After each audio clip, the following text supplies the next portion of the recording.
happens when you mix found footage, a grisly serial killer, and extreme realism that makes you think the film you're watching is real? Well, you get the Poughkeepsie tapes.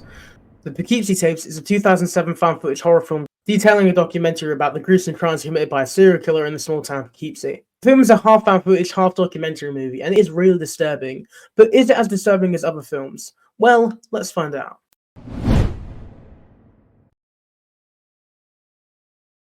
The film starts with a funeral. It's intercut with several home videotapes before a man starts to talk about the case. SheaRants was apparently one of the most disturbing cases in all of serial murder, and since I know how the rest of the film goes, I can definitely confirm that. We then cut to a hole, and the guy places a camera down on the ground before he revs up his car and he pulls out a body. How nice. We then get a beautiful overhead shot to a wonderfully haunting score that reminded me a lot of the original Candyman, before we then get a title card telling us of part 1, tapes.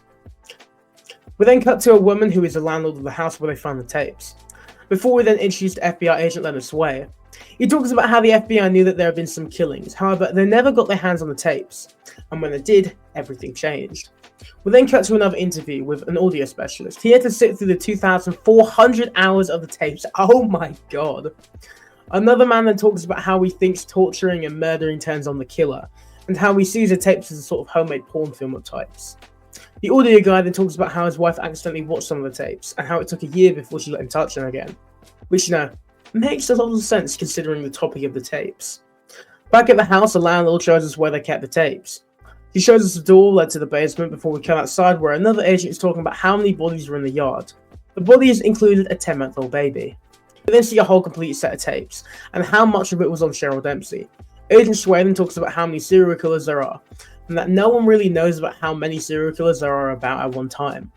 The audio guy then talks about how in between all of the murders and assaults there's just a bunch of weird balloon content, and yeah, that looks like weird balloon content.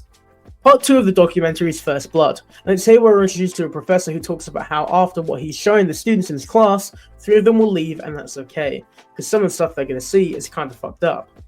We then cut to a scene from one of the tapes, where the killer is parking his car. He then gets out and he walks over to a young girl. He talks to her about her dolls, and she then says that she's not supposed to talk to strangers. He then responds in a perfectly normal manner by bashing her over the head and taking her to his car, snatch and grab style. We then see a police report of the girl. She was found miles away in a different county, dead. We also hear a call between the girl's mother and the police before we cut to an interview between them. The teacher then stops the tapes before we go to part 3, getting better. The man's recording himself entering the car of a couple. He says he's filming a movie about a trip. He says his name is Ed, and he tells her to drop him off at a gas station just up ahead. The man then hits the driver over the head a few times before chloroforming the woman. The profile then says that this is a different side of the killer he's seen. It's more impulsive in his actions, but at the same time he's planned out, some parts of the killing, such as at the gas station, where, he told him to go to the gas station. It's the only gas station in the area that's abandoned. We then cut to the woman in his basement as he tells her to wake up, but she's already been killed. We then get a news report that they found their bodies, and that the man's head was placed in the woman's chest. We then hear about how they figured out he was planning to kill the couple. And we also see a video of the killer where he signs to the camera saying Red House, which is where they found the bodies, behind a tavern called the Red House. But he did that before he even killed them, so it's partially planned out, but at the same time, it is more impulsive with how he kills people because he didn't know who he wanted to kill. We then learn about all the different ways that he disposed of people's bodies. We see how he disposed of a body in different counties after cutting her up with a circular saw. The tapes then talk about how he showed every killing in his tapes. How you have to be slightly impressed with it, but she's definitely not impressed with it because this guy is a sick evil bastard. We then go to part 4, SheaRants. This is where we get to the nitty gritty and disturbing part of the movie, with all the messed up shit. So if you're squeamish, I really recommend clicking off now, but if you can handle it, let's continue. This segment starts with the killer at school. We see a girl leaving the school, and he later follows her to her house at night. Listening in on a phone call, he hears that her parents are going to be gone all week, giving him the perfect opportunity to do whatever twisted shit he wants to do. We then see the man entering the house. He sets up his camera, and then he walks over to the closet hiding inside. We then see Sharon and her boyfriend Tim getting beer and ice cream, and later that night we see the man coming out of the closet. I wonder what he was doing in there all that time, was he just chilling? I could not just sit in a closet for hours on end doing absolutely nothing. He's determined, I'll give him that. He then grabs the camera and he goes downstairs. He then kills Tim before running after Cheryl. We see a fight ensue, however he then knocks her out and he then takes her to his car driving away. A news report then plays telling us about the abduction before we see an interview with one of her friends. We then cut to Cheryl hogtied in the basement as the man walks over to her with the plague mask on.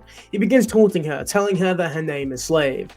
When she says that her name is Cheryl, he then beats her before asking again. And once again, this is the type of stuff which I genuinely despise in these movies. Like, I just can't do it.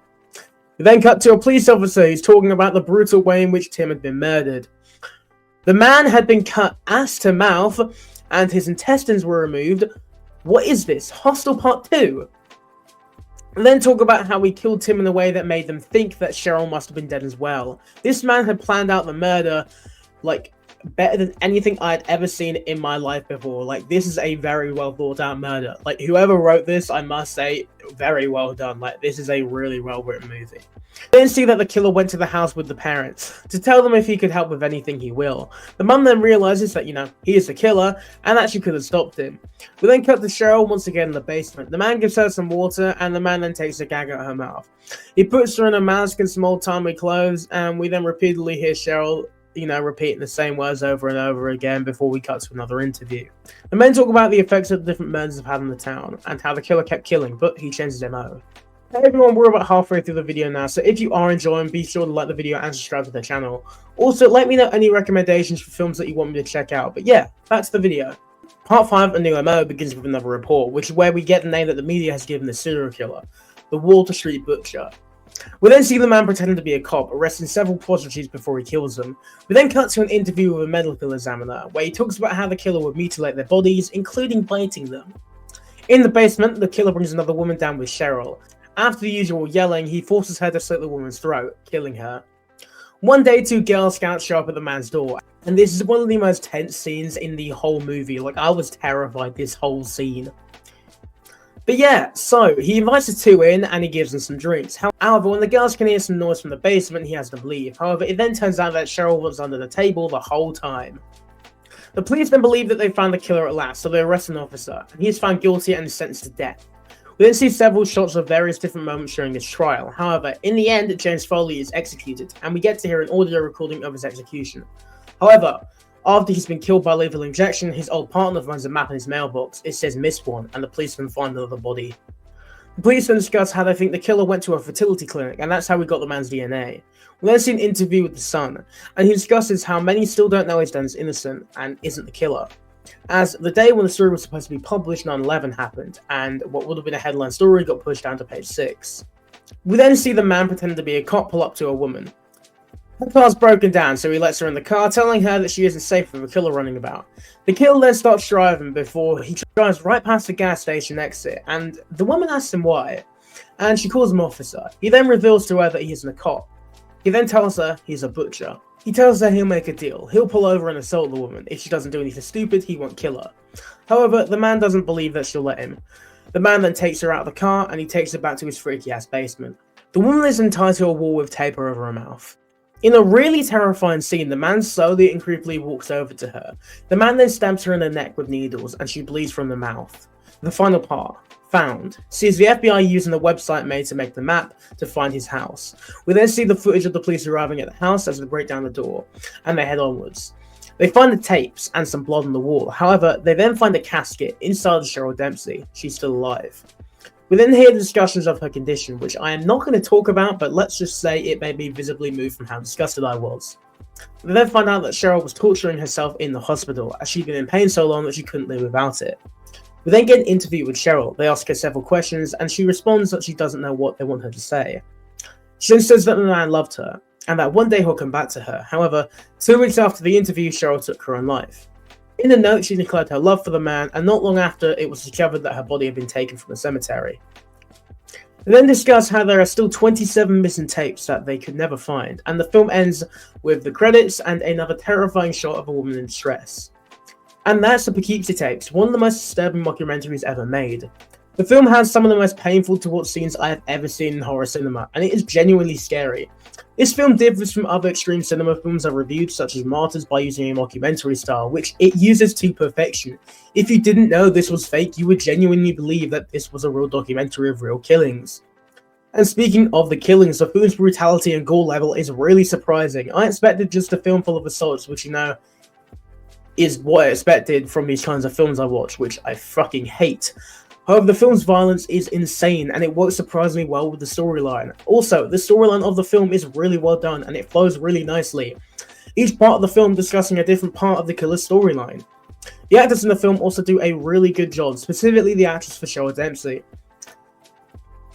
She's played by Stacey Chbosky, who is the wife of the director of the film. Her performance is both amazing and terrifying, as she shows Cheryl's change from, the person she was before the events and after the events of the film. Ultimately, The Poughkeepsie is a terrifying mockumentary film. It has a really intriguing storyline and some chilling cinematography.